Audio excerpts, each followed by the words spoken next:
ಪಾವನಾತ್ಮರೇ, ಧನ್ಯಾತ್ಮರೇ, ನಿಮ್ಮೆಲ್ಲರಲ್ಲಿಯೂ ಅನಂತ ಶರಣಾರ್ಥಿಗಳು. ಭೂಭಾರಭೂತ ಮನುಷ್ಯ ರೂಪೇಣ ಮೃಗಾಶ್ಚರಂತಿ ಅಂದುಬಿಟ್ರು. ಅದ್ರ ಸಲುವಾಗಂತಾರವರು, ಹೇಸಿ ಗುಣದಲ್ಲಿಪ್ಪ ಮಾನವರ ಆಯುಷ್ಯ ಸವೆದು. ಆಯುಷ್ಯ ಹೆಂಗಾದ್ರೂ ಮುಗಿತದೆ. ನೀ ಪಾಪ ಮಾಡಿದ್ರು ಆಯುಷ್ಯ ಮುಗಿತದ, ನೀ ಪುಣ್ಯ ಮಾಡಿದ್ರು ಆಯುಷ್ಯ ಮುಗಿತದ, ನೀ ಕೆಲಸ ಮಾಡಿದ್ರು ಆಯುಷ್ಯ ಮುಗಿತದ, ನೀ ಮಲ್ಕೊಂಡ್ರು ಆಯುಷ್ಯ ಮುಗಿತದ. ಆಯುಷ್ಯ ನಿಲ್ಲಂಗಿಲ್ಲ. ಕಾಲ ಯಾರ ಪ್ರತೀಕ್ಷೆನೂ ಮಾಡಂಗಿಲ್ಲ. ಕಾಲಚಕ್ರ ನಿರಂತರ ತಿರುಗುತ್ತಿರ್ತದ. ಅದು ಯಾರ್ದು ದಾರಿ ನೋಡಂಗಿಲ್ಲ. ನೀ ಏನು ಮಾಡ್ಲತ್ತಿದೆ ಅಂತ ಅದು ತಲೆ ಕೆಡಿಸ್ಕೊಳ್ಳಂಗಿಲ್ಲ. ಕಾಲದ ಮಹಿಮಾ ಅದ, ಅದು ಕಾಲದ ಮಹಿಮಾ ಅದ. ಅದು ತನ್ನ ಗತಿಯೊಳಗೆ ತಿರುಗುತ್ತಿರ್ತದ. ಅದರ ಸಲುವಾಗಿ ಹೇಳಿದ್ರೆ ಅವರು, ಆಯುಷ್ಯ ಮುಗಿದೋಯ್ತಂತ. ಆಗ ಕಾಲ ಮೃತ್ಯು ಬಂದು ಹೊಡೆಬೊಯ್ಯುವಾಗ ಸುಖದಲ್ಲಿರುವ ಮುಂದಿನ ಮಡದಿ ಮಕ್ಕಳು ಒಡವೆ ವಸ್ತು ಧನಧಾನ್ಯ ಕಾಯುವರೇ. ಪ್ರಶ್ನೆ ಮಾಡಿದವ, ಏಟು ಮಜಾ ಮಾತಾಡಿದ್ರಿ, ಏಟು ಚಂದ ಎಚ್ಚರದಿಂದ ಕೇಳಿದ್ದು. ನಮ್ಮ ಗುಣನೇ ನಮ್ಮ ಚರಿತ್ರನೇ ಹೇಳ್ತಾ ಇದಾರ ಅವ್ರು ನಮ್ಮ ಮುಂದೆ. ಏನನ್ನ ಚಾಲು ಮಾಡ್ಯಾರ ಅಂದ್ರ, ನೀ ಹಿಂಗೆಲ್ಲ ಒಡವೆ ವಸ್ತ ಧನ ಧಾನ್ಯ ಹೆಂಡ್ರು ಮಕ್ಕಳು ಇವ್ರಿಗೆ ಬೇಕಂತ ಹಗಲು ರಾತ್ರಿ ಹೆಂಡ್ರ ಮಕ್ಕಳ ಕಾಲಾಗ, ರೊಕ್ಕ ರೂಪಾಯಿ ಕಾಲಾಗ, ಬೆಳ್ಳಿ ಬಂಗಾರ ಕಾಲಾಗ, ಅಧಿಕಾರ ಐಶ್ವರ್ಯದ ಕಾಲಾಗ ನಿಲ್ಲ ಆಯುಷ್ಯನೇ ಕಳೆದಿ ಪರಮಾತ್ಮನಿಗಾಗಿ ಒಂದು ಕ್ಷಣನೂ ಬದುಕಲಿಲ್ಲ ನೀ. ಅದಕ್ಕೆ ಬಸವಣ್ಣನವರು, ಲೇಸೆನಿಸಿಕೊಂಡು 5 ದಿನ ಬದುಕಿದರೆ ಸಾಲದೆ, ಲೇಸೆನಿಸಿಕೊಂಡು 4 ದಿನ, ಲೇಸೆನಿಸಿಕೊಂಡು 3 ದಿನ ಬದುಕಿದರೆ ಸಾಲದೆ. ನೀ ಪರಮಾತ್ಮನಿಗಾಗಿ ಏಟು ಬದುಕಿದಿ ಹೇಳು. ಸಂಸಾರಕ್ಕಾಗಿ ಬದುಕಿದೆಲ್ಲಪ್ಪ, ಅವರಿಗಾಗಿ ಇವರಿಗಾಗಿ, ಗಂಡಗಾಗಿ ಹೆಂಡತಿಗಾಗಿ, ಮಕ್ಕಳಿಗಾಗಿ, ಬೀಗರಿಗಾಗಿ, ಬಿಜ್ಜರಿಗಾಗಿ. ನಮ್ಮ ಸಂಸಾರದಾಗ ಭಾಳ ಆಶ್ಚರ್ಯ ಅದ. ನಮಗವ್ರು ಟೈಮೇ ಕೊಡಲ್ಲ. ಕೊಟ್ಕೊತ ಹೋಗಿ ಎಲ್ಲರಿಗೆ ಟೈಮ್, ನೀನೇ ಉಳಿಯಂಗಿಲ್ಲ ಅಲ್ಲಿ. ಅದರ ಸಲುವಾಗಿ ಶಾಸ್ತ್ರದೊಳಗೆ ಮಹಾನುಭಾವರು ಹೇಳಿದ್ರು, ಹಿಂಗೆ ಮಾಡಿ ಬರೀ ರೊಕ್ಕ ಅಂತ ತಿಳ್ಕೊಂಡು ಹಗಲು ರಾತ್ರಿ ಪ್ರಪಂಚದ ವಸ್ತುಗಳ ಬೆನ್ನು ಹತ್ತಿ ನನ್ನಂಗ ಯಾರ ಮನೆ ಇರಬಾರ್ದು, ನನ್ನಷ್ಟು ಬಂಗಾರ ಯಾರಿಗಿರಬಾರ್ದು, ನನ್ನಂಥ ಐಶ್ವರ್ಯ ಯಾರಿಗಿರಬಾರ್ದು. ಹೀಗ ಹಪಹಪಿ ಧನದ ದಾಹ ಹಪಪಿಯೊಳಗೆ ತೇಲಿ ಮುಳುಗಿ ನೀನೇನು ಮಾಡಿದಿ ಅಂದ್ರೆ ಪರಮಾತ್ಮನನ್ನೇ ಮರತಿ. ಆಗ ಯಮ ಬಂದ ನಿನಗೆ ಎಳ್ಕೊಂಡು ನಡೆದ. ಆ ಸಮಯದೊಳಗೆ ನಿನ್ನ ಒಡವೆ ವಸ್ತು, ನಿನ್ನ ಹೆಂಡತಿ, ನಿನ್ನ ಮಕ್ಕಳು, ನಿನ್ನ ಗಂಡ ನಿನಗೆ ಉಳಿಸ್ಕೊಂಬರ ಏನು ಅವನ ಕೈಯೊಳಗಿಂದು?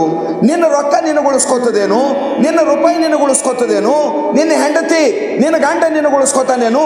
ಏಟು ಜೀವನವನ ಅಂದ್ರೆ ಗಂಡ ಹೆಂಡತಿಗೆ ಉಳಿಸ್ಕೊಳ್ಳಂಗಿಲ್ಲ, ಹೆಂಡತಿ ಗಂಡ ಉಳಿಸ್ಕೊಳ್ಳಂಗಿಲ್ಲ, ಮಕ್ಕಳು ಹೆಂಡತಿ ಎಲ್ಲ ಕೂಡಿ ಅಪ್ಪ ಉಳಿಸ್ಕೊಳ್ಳಂಗಿಲ್ಲ, ಅಪ್ಪ ಮಕ್ಕಳಿಗೆ ಉಳಿಸ್ಕೊಳ್ಳಂಗಿಲ್ಲ. ಯಮನ ಹೊಡೆತ ಈಟ್ ಖರಾಬ್ ಅದ. ಅವ ಯಾರಿಗೂ ನೋಡಂಗಿಲ್ಲ, ಏನಾಯ್ತದಂತನೂ ನೋಡಂಗಿಲ್ಲ. ಒಂದು ಝಟಕಿಯೊಳಗೆ ಹೆಣಾಗಿ ಕೂಡ್ತೇವೆ ನಾವು. ಯಮನ ಕೈಯೊಳಗಿಂದ ಉಳಿಸ್ಕೊಳ್ಳೋರು ಯಾರಪ್ಪ ನಿನಗ? ಮೈ ಮರೆತ ಜೀವನ ಮಾಡ್ಲತ್ತಿದಿ, ಮುಂದೆ ಸಾಯದ ಗ್ಯಾರಂಟಿ ಅದ. ಅದ್ರ ಬಗ್ಗೆ ಎಂದರ ವಿಚಾರ ಮಾಡಿದೇನು? ಅವಾಗ ನನಗೆ ಯಾರು ರಕ್ಷಣೆ ಮಾಡ್ತಾರ ಅಂದಿದೇನು? ಮಾರ್ಕಂಡೇಯನ ಚರಿತ್ರೆ ಓದಿದಿಲ್ಲ, ಶಿವಪುರಾಣ ಓದಿ ನೋಡಿದಿಲ್ಲ, ಯಾರು ಅವನಿಗೆ ರಕ್ಷಣೆ ಮಾಡಲಿಲ್ಲ. ಅವ ಸಾಯುವಂಥ ಸಮಯದೊಳಗೆ ಪರಮಾತ್ಮ ಬಂದ ಅವನಿಗೆ ರಕ್ಷಣೆ ಮಾಡ್ತಾನ. ಗಜೇಂದ್ರ ಏನಪ್ಪಾ ಅಂತ ಕೇಳಿದ್ರೆ, ಮೊಸಳಿ ಬಾಯಿಯೊಳಗೆ ಸಿಕ್ಕು ಕರಿ ಮಕರಿಗೆ ಸಿಕ್ಕು ಮೊರೆ ಇಡುತ್ತಿರುವಾಗ ಅದು ಪ್ರಾರ್ಥನೆ ಮಾಡುವಂಥ ಸಮಯದೊಳಗೆ ಯಾರೂ ಉಳಿಸ್ಕೊಳ್ಳಿಲ್ಲ. ಪರಮಾತ್ಮ ಬಂದ ಅದಕ್ಕೆ ಉಳಿಸ್ಕೊಂಡ. ದ್ರೌಪದಿಗೆ ಯಾರು ಉಳಿಸ್ಕೊಂಡ್ರು? ಪರಮಾತ್ಮ ಬಂದು ಉಳಿಸ್ಕೊಂಡ. ಪರಮಾತ್ಮನಿಗೆ ಬಿಟ್ಟರೆ ನಮಗೆ ಕಾಯೋರು ಯಾರೂ ಇಲ್ಲ. ಕಾಯುವ ಪರಮಾತ್ಮನಿಗೆ ದೂರಿಟ್ಟೇವಿ. ಯಾರು ನಮಗೆ ರಕ್ಷಣೆ ಮಾಡಂಗಿಲ್ಲ ಅವರಿಗೆ ಸಮೀಪ ಇಟ್ಕೊಂಡೇವಿ.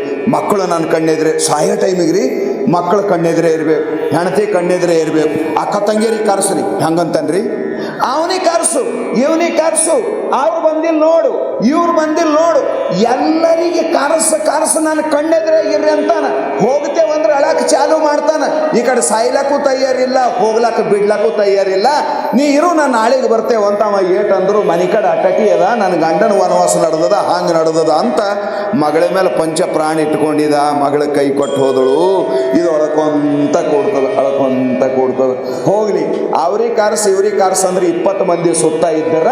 ನಿನಗೆ ಯಮನ ಬಾಯಿಗಿಂದ ಉಳಿಸ್ಕೊಳ್ಳೋರು ಅದಾರೇನು? ಸಾಯುವ ಸಮಯದೊಳಗೂ ಪರಮಾತ್ಮನ ಇನ್ನೇನಿಲ್ಲ. ಆ ಮಗನಿಗೆ ಕರಿ, ಈ ಮಗನಿಗೆ ಕರಿ, ಹೆಂಡತಿ ಬಂದಾಳ ಇಲ್ಲ, ಮಗಳು ಬಂದಾಳ ಇಲ್ಲ, ಬೀಗರು ಬಂದಾರ ಇಲ್ಲ. ಸಾಯುವ ಸಮಯದೊಳಗರ ದೇವರಿಗೆ ನೆನೆಸ್ದೇನು ಮತ ಸಂಸಾರನೇ ಸುತ್ತ ಅವ್ರಿಗೆ ನಿಂದಿರ್ಸ್ಕೊಂಡ್ರ ಯಮನ ಬಾಯಿಯೊಳಗೆ ನಿನಗುಳಿಸ್ಕೊಂಬರ್ ಹರ ಏನವರು ಸಾಧ್ಯದ ಈ ಮಾತು. ಅದರ ಸಲುವಾಗಿ ಅವರನ್ನ ಚಾಲು ಮಾಡಿದಾರ. ಕಾಲು ಮೃತ್ಯು ಬಂದು ಹೊಡೆದೊಯ್ಯುವಾಗ ಸುಖದಲ್ಲಿರುವ ಮುದ್ದಿನ ಮಡದಿ, ಮಕ್ಕಳು, ಒಡವೆ, ವಸ್ತು, ಧನಧಾನ್ಯ ಕಾಯುವವೇ, ಅರೇ ಬರುತ್ತೇನು ತರಲಿಲ್ಲ, ಹೋಗುತ್ತೇನು ಒಯ್ಯಲಿಲ್ಲ, ಏಟ ಹುಚ್ಚಿದ್ಯೋ ಅಂತ ಹೇಮಗಲ್ಲದ ಹಂಪ ನಮ್ಮ ಕಣ್ಣು ತೆರೆಸುವಂತ ಮಾತನ್ನ ಆಡ್ತಾ ಇದ್ದಾನಿಲ್ಲಿ.